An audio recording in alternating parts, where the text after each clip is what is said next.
Hi hello सगळ्यांना नमस्कार। चला मी स्मिता, माझ्या मराठी यूट्यूब चॅनलमध्ये अगदी मनापासून स्वागत। आपण मतदान करू शकतो, आपल्या हक्काचं रक्तदान करू शकतो आणि कुणाला दान करू शकतो। तर हे असं तुम्हाला वाटलं काही दान धर्म, तर एवढे दान आपल्या नशीब आणि जेवढं आपल्या याच्यात असतं ना, सानिध्यात लिहिलेलं किंवा आपल्या नशिबात लिहिलेलं ते नेहमी करायचं।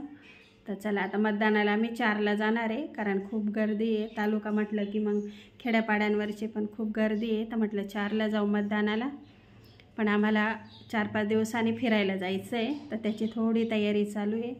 तर चला आज मी 2-3 प्रकारच्या चटण्या करणार आहे। तर चला मग आता एक शेंगदाणा चटणी बघू आधी, मग तिळाची बघू आणि मग खोबऱ्याची बघू। तर चला आता किचनमध्ये। तर चला परत एकदा मतदान नक्की करा, सुट्टी एन्जॉय करण्यापेक्षा मतदान करा। आपल्या एक मताने कोणाचं तरी भविष्य त्यावर अवलंबून असतं। तर चला आता किचनमध्ये। तर चला इथं घेतले मी अर्धा किलो शेंगदाणे, आणि शेंगदाणे ना थोडे जाड घ्यायचे, असे जाड घ्यायचे, छान चटणीला चव छान येते। जास्त बारीक घेतले तर चटणीचं थोडं हे होतं।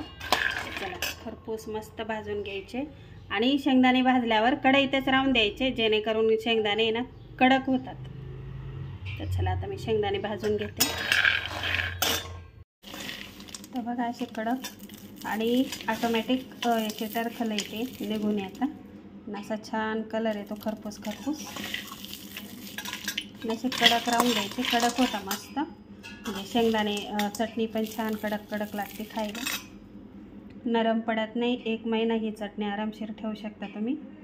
प्रवासाला अशा चटण्या स्टोर करून ठेवू शकता तुम्ही 8-10 दिवस आरामशीर चालेल प्रवासाला। आणि घरी जर म्हटलं तर फ्रीजमध्ये तुम्ही महिनाभर ठेवू शकता।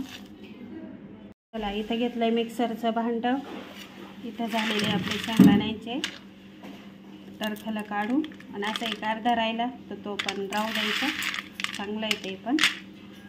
चला इथे घेतले 1 डिश शेंगदाणे, इथं अर्धी वाटी लसूण, तर आपण अर्धीच घेणार आहे।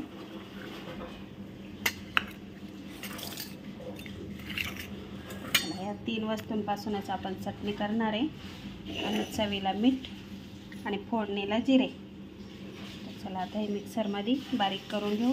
आधी लसूण आणि लाल मिरच्या दळून घ्यायच्या।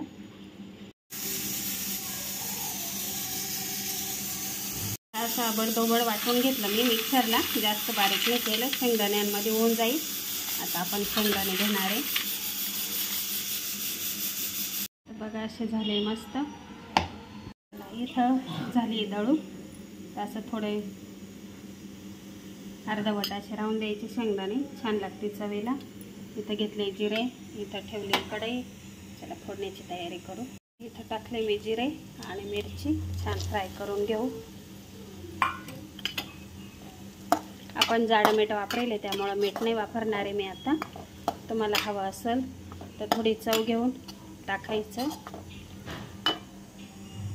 आणि ह्याच कढईत राहून द्यायची बरं का, मस्त कडक कडक होती मिरची।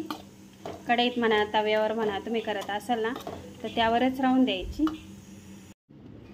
तर चला इथं झालेली आपली चटणी रेडी, अशी बघा मी हलवती, कडक कडक आवाज येतोय।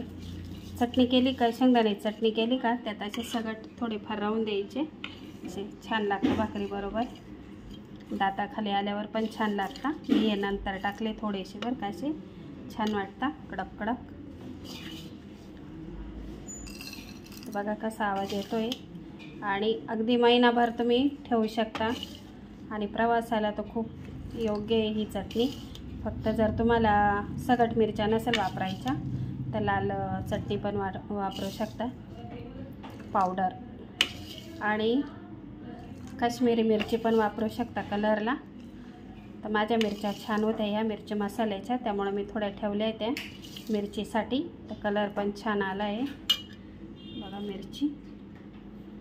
चला मग आवडली असेल तर लाईक करा, कमेंट करा, चॅनलवर नवीन आला असेल तर सबस्क्राईब करायला विसरू नका. चला भेटू उद्या छानशा रेसिपीमध्ये. तर आम्ही चाललो आहे फिरायला, तर मग ही फिरण्यासाठीच केली आहे. अजून 2 रेसिपी येणार आहे तुम्हाला चटण्यांच्याच. तर एक येणार आहे कारळ्याची किंवा. चला मग, चटणी आवडली का नक्की करून बघा. आवडली असेल तर लाईक करा आणि असे छान थोडेसे ना असे शेंगदाणे टाका, राहून द्यायचे. छान वाटतं चवीला आणि दाताखाली आल्यावर पण छान वाटतं भाकरीबरोबर. असं डाळ भात केलं तर तोंडी लावायला छान पर्याय आहे. आता आम्ही चाललो आहे फिरायला 15 दिवस, त्याच्यासाठी ही चालू आहे तयारी. तर म्हटलं चला तुमच्याशी रेसिपी शेअर करावा म्हणून दाखवली. आणि खुरसणीची पण चटणीची रेसिपी येणार आहे, तिळाची पण चटणीची रेसिपी येणार आहे. तर चला मग भेटू उद्या छानशा रेसिपीमध्ये. तोपर्यंत सगळ्यांना बाय बाय. चॅनलवर नवीन आला असाल तर सबस्क्राईब करायला विसरू नका.